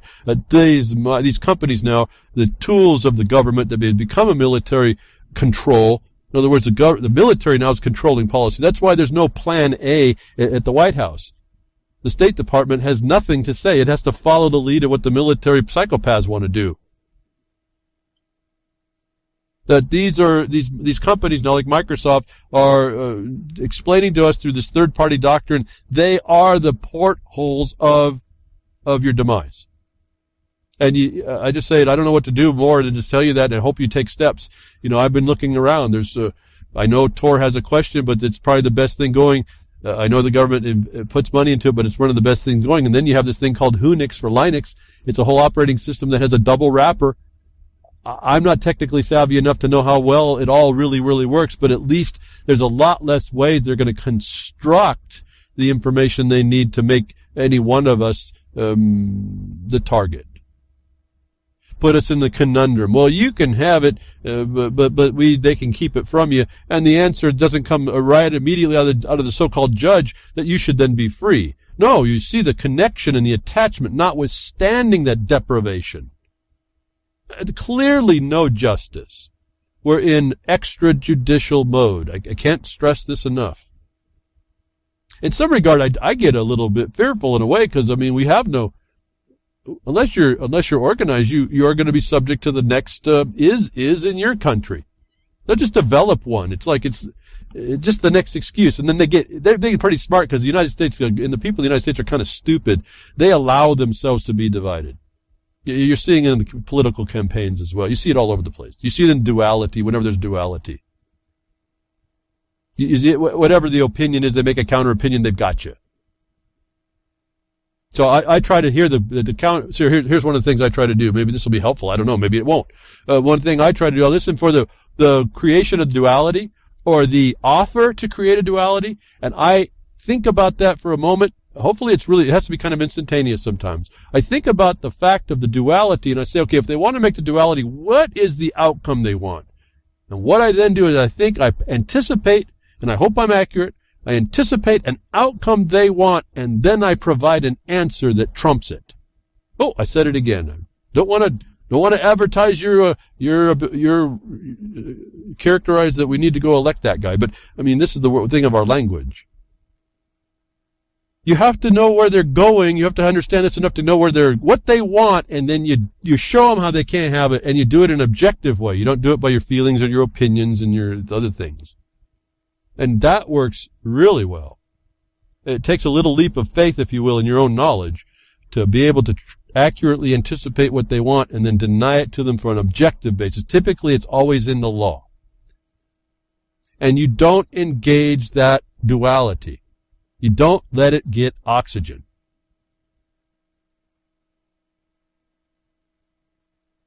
Now let me, maybe as an example, this gender issue, we don't know now what we're confused, and I've told you this, my belief, and I haven't been told different, and there might be some differences, I haven't heard it, I've asked, that I think this gender confusion, I'll just leave it that way, it's rooted in abuse. And you'd also know the other thing about abuse, people that are abused, the victims they embrace their abuser. So there's a lot of psychological dynamic that's not really cool here, but it's fact. But to me, okay, I don't know how to answer this gender confused, I need my own bathroom, but I'm a guy, and I'm going to go in a girl's bathroom that I know guy and gal. That wasn't a microaggression. That's how I see the world. The guy and gals are supposed to be separate. You're supposed to not have the confusion. Over the life of my time, I've seen the confusion. It's been explained to me to be an abuse. General abuse. I've never heard, and it could be out there. There's always exceptions, but for the most part, we're dealing with actually being forced, in my view, to promote an abuse to somebody and not solve the abuse in this one thing. But let's solve it. Let's solve the problem. They want us to get into a division. I refuse to waste time in the division. So I would come up with an answer, and I think it's been stated before that it was I think it's been stated. I won't be original. A lot of people have the answer. We just don't hear a lot of it. Is instead of having separate bathrooms that are already part of the infrastructure, this is just the black and the white problem they forced on us, too. It's the same difference. They just make a new title with a different type of attachment. It's the same distinction. How about if we stop this separate bathrooms, we just lock those rooms, and we just get porta potties? And we move them out in the front of the building, so we promote how gender neutral we are, and you just have porta potties. That's my answer to this stupidity of this gender social warrior neutrality invade my sensibilities, make a macroaggression of my safe space. Okay, we'll answer that. We have to have that answer, folks, and you have to be pretty quick about it, and it has to be really the right one. I think that's the right one. I know it's all cumbersome, but that's not the point here. Everything that they're forcing us they want to force on us is actionable with reason. If you go there, we answer that right here. So, going to porta potties seems to be the answer, and we don't have the question no more. Let's get to what's really bugging us. I don't want the sticks by the enemy being thrown at us, little spears here and there. I'm going to knock that down, I'm going to resolve it, and I'm going to now say, okay, now you got another spear, or are you going to now leave the country? You're going to get out the way, or get gone, but you're not going to continue your nonsense. As long as we're dealing with the bathroom issue, we're not dealing with those that are making up the next one for you folks. And they make up part of this next one by watching you on social media and watching the trends, and they're not stupid that way. They're pretty smart that way. That's what it's all about. And so we got these third-party doctrine that's already told to us in our little agreements that sits there that we all agree to, and I'm not free of that. I'm totally throwing this stuff off. Got too much in my face to have to deal with it all. I wish I did have some answers I could just change and get a lot of this stuff settled. In other words, I do have Whonix. I do have it on my on the broadcaster computer, and it is in VirtualBox. Okay? Give you a hint on where you start to go to help to insulate yourself a bit. Yes, I go there, folks. So I'm trying to transfer, but there's so much to keep up with. And so I understand I'm not the purity of my own statement, but I know I'm pushing that direction. That we have to stop their intelligence into us. That we now get the other report, third party again. Google Voice search records and keeps conversations people have around their phones, but the files can be deleted, they say. The point is, Google is recording everything.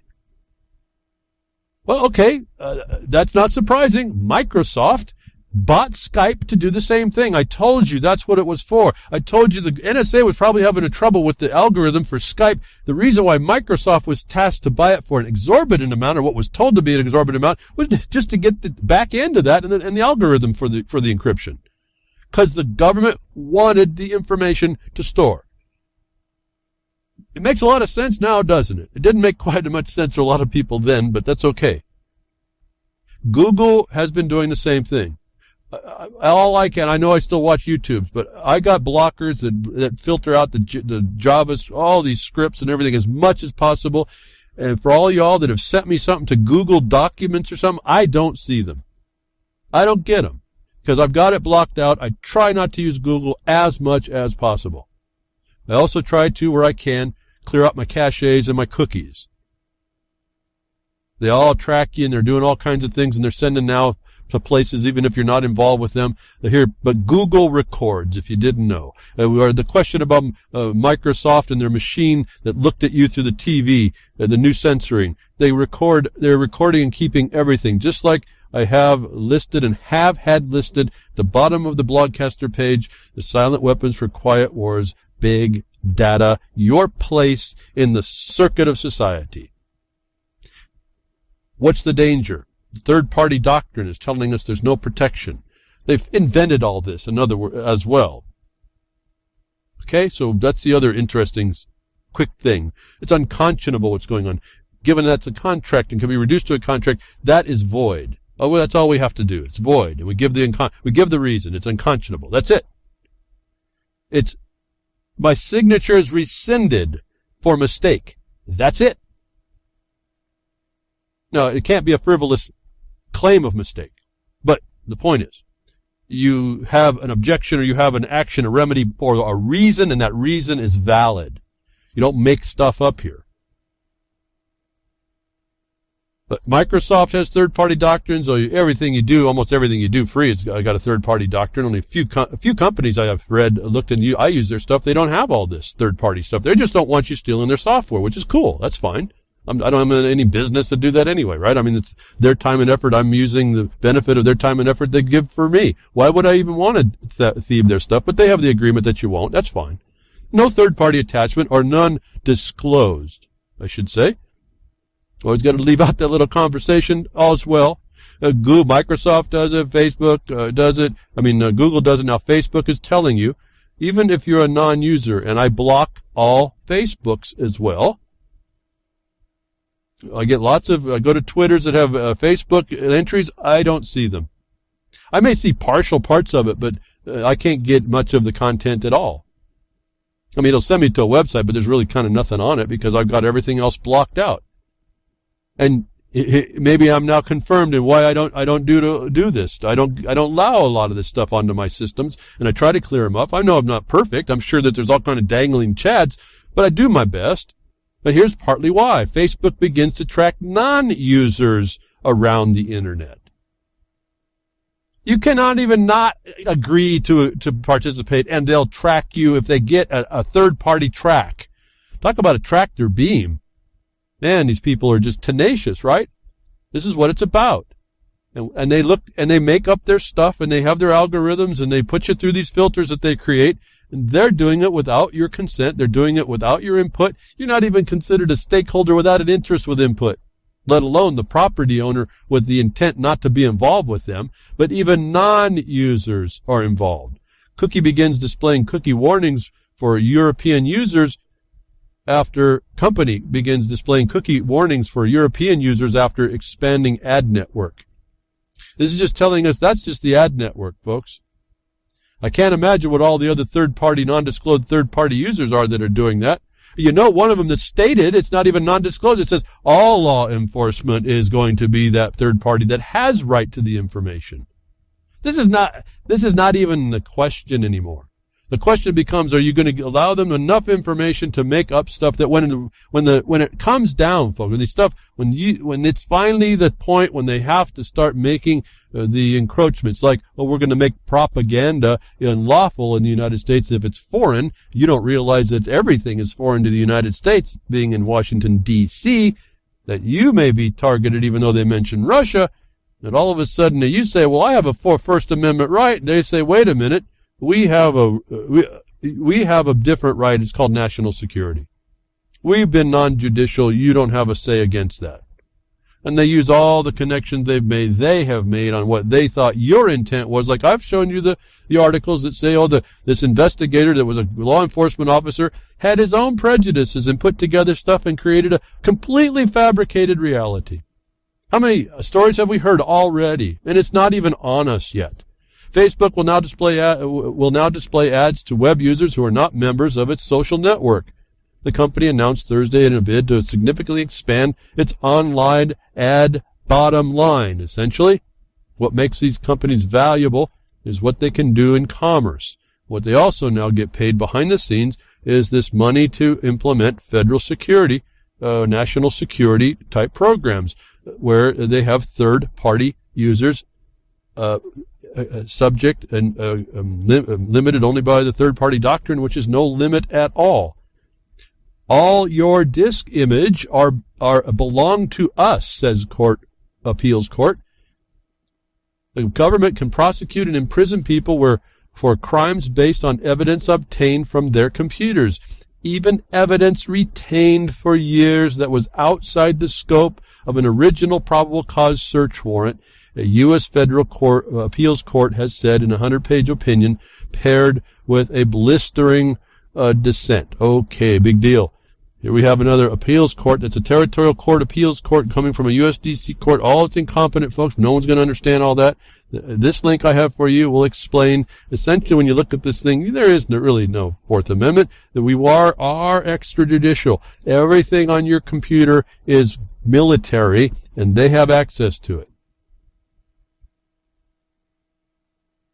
Everyone, I can tell all you minds that are all free minds are all saying, screw that. Who cares? I'm not with you on that. I think that's a wrong view. The lack of care is you might. I don't think it's coming down so tight that because we're all just old toothed dogs here, but we'll be gone. Okay, but this is not setting the example for those coming up of how dire this consequence is to tag on to all this and allow it, notwithstanding the destruction.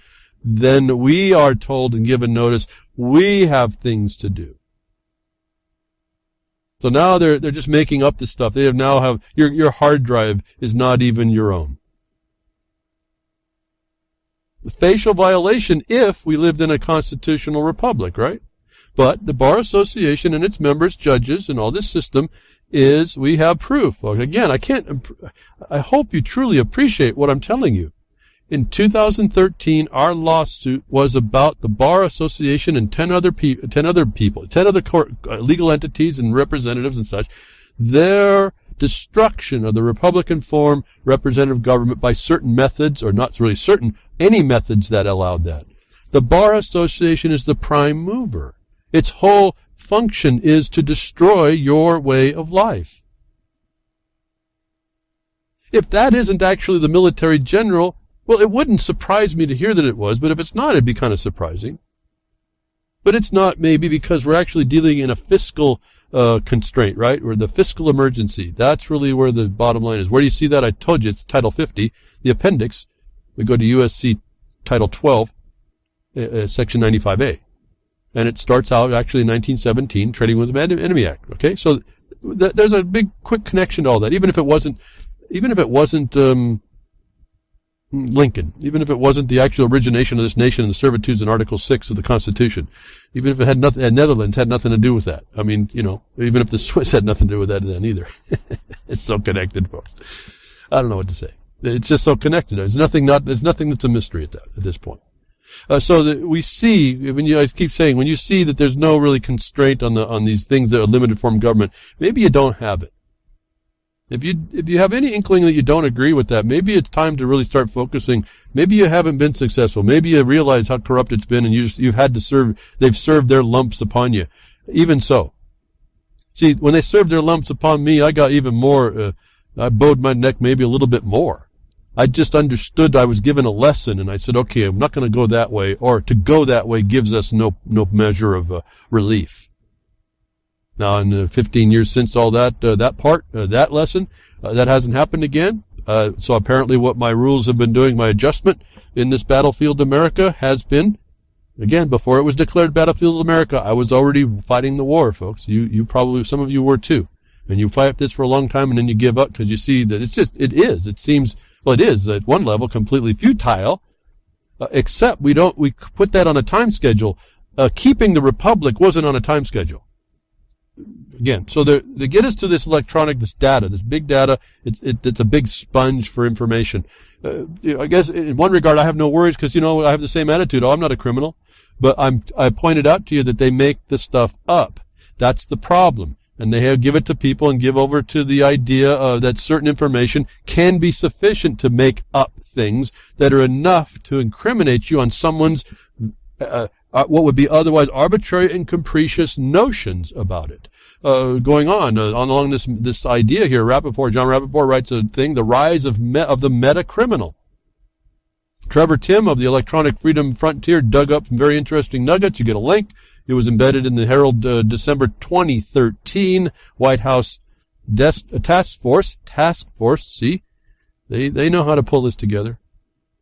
They're on task, folks. Are you your own taskmaster? They're doing this report on spying and snooping under recommendation number 31, section 2. He found this, quote, governments should not use their offensive cyber capabilities to change the amounts held in financial accounts or otherwise manipulate the financial systems, close quote.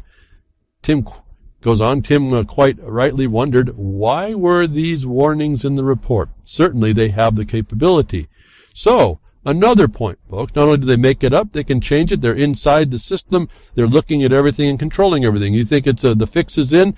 You think that they can? Your representatives are not being imposed by blackmail? Well, now you now know and have the report that says that the government knows it can manipulate financial systems. It's the war, the multidimensional war that I'm telling you started in 1973, Trading with the Enemy Act, that also gets converted and accomplished into the financial destruction that we are in a war over, that they are having dominance over, the financial institution.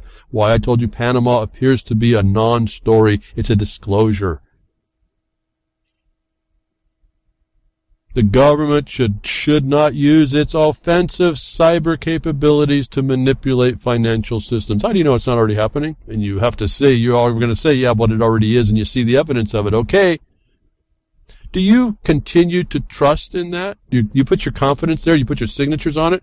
Or do you see the writing on the wall and really work effectively and diligently and persistently to make an alternative such that it can be in such an overarching, uncompromising condition?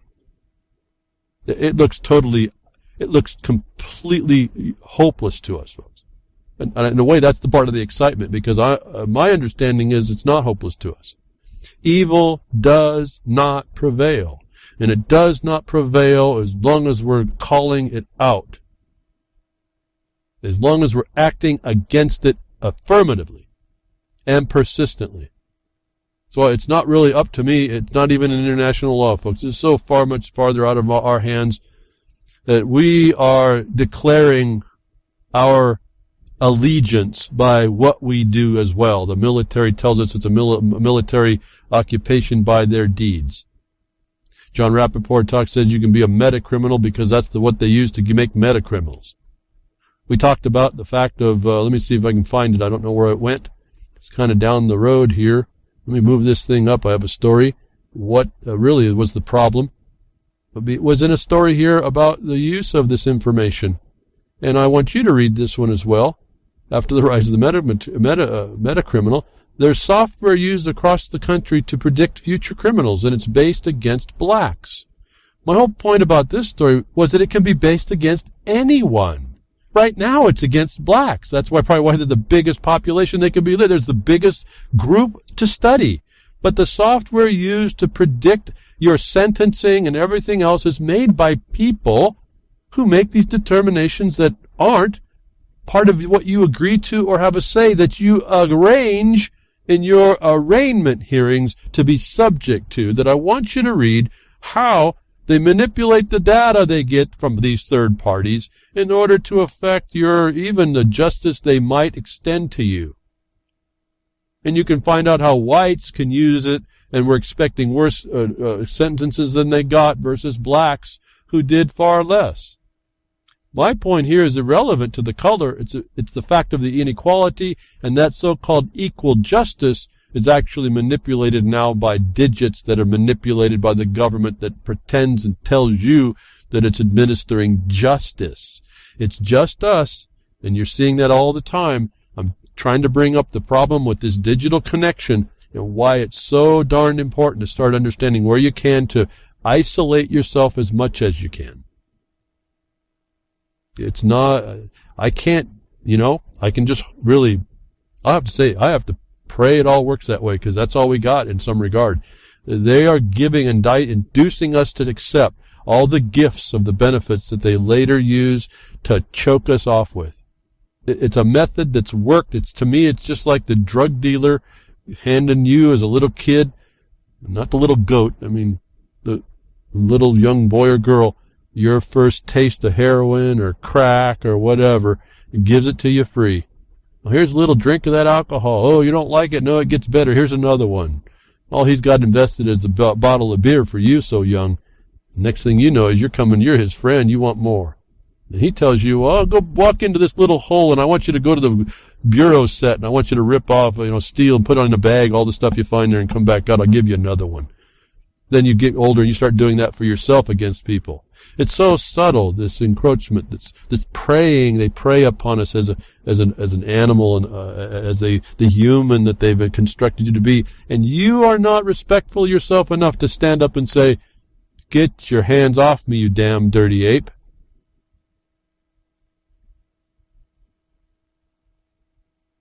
Planet of the Apes was not a movie. The digital world coming, the Matrix, is not a movie. The digital world here is on the horizon for us to see, and it's all its splendor on how it's going to work. What the manipulations are and how far removed you are. And I'm just here to suggest to you over and over, as I am understanding it, until I get more information better than I can get to tell me different. Unless you step up and fight the wrong that you need to make right, that little bit may be totally tangential to other things that I'm talking about, but the ripple effect of the unified action to start making right what's wrong is the reverberation and signal that starts to get sent out that counters the negative frequencies we have. If you want to get New Age, this is part of that. But in a real way, a tangible way. Each one of us is a generator, and that's our productive power. That's our creativity. But it's now been confined. It's been constrained. It's being parasitically used by others, and so you don't have the freedom to use it. You're not free to use it yourself. See, I had to change the word from freedom to free. See how fast that works? They get us sucked in these statements. I'm working hard all the time, folks. I don't ever say I'm perfect, that's for sure. You hear me watch it. If you listen, you hear me changing. I just caught myself there. I wanted you to know. There it was. I wanted to use the word freedom. No, I changed it, rephrased it to free. You're not free to use your own power, and the power is within you, and yet you've handed it over and agreed to give it to somebody else. Thank you for tuning in today. I hope some information I gave you is helpful, give you a focus. Those of you that can help, if you feel like it, hopefully we can, to give me an email, markonthebeast@yahoo.com, maybe do some research for us so I can get a comment out to give us standing in the future, should we be able to. Grimner, thank you very much for having the website and keeping up with that, and giving me a space for the blogcaster. And Bo Diddy and Grimner as well, freedomsnetwork.com, I believe. If not, Freedom's Network, the Effin Network. I loved that when I saw that nobody used it. I said, that's the Effin site. Pretty fun. Just again, we can have fun, but it's really we have to be our own taskmaster. Jules at UCY.tv, thank you for the Synchrocast. Anybody else that does that, appreciate it. Remember, TalkStream Live carries this as a link, and we have lots of other links. Internet-radio and Spreaker, and somebody else is now somebody in, I don't remember, and terrestrial broadcasters. Thank you very much.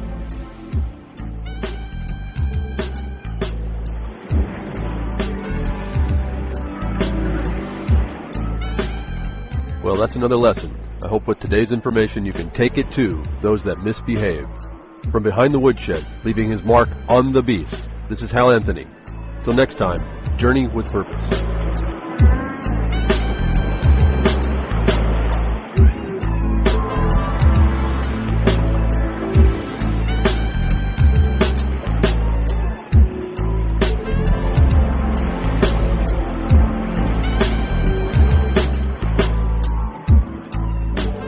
That's what Opening up a can of whoop-ass feels like.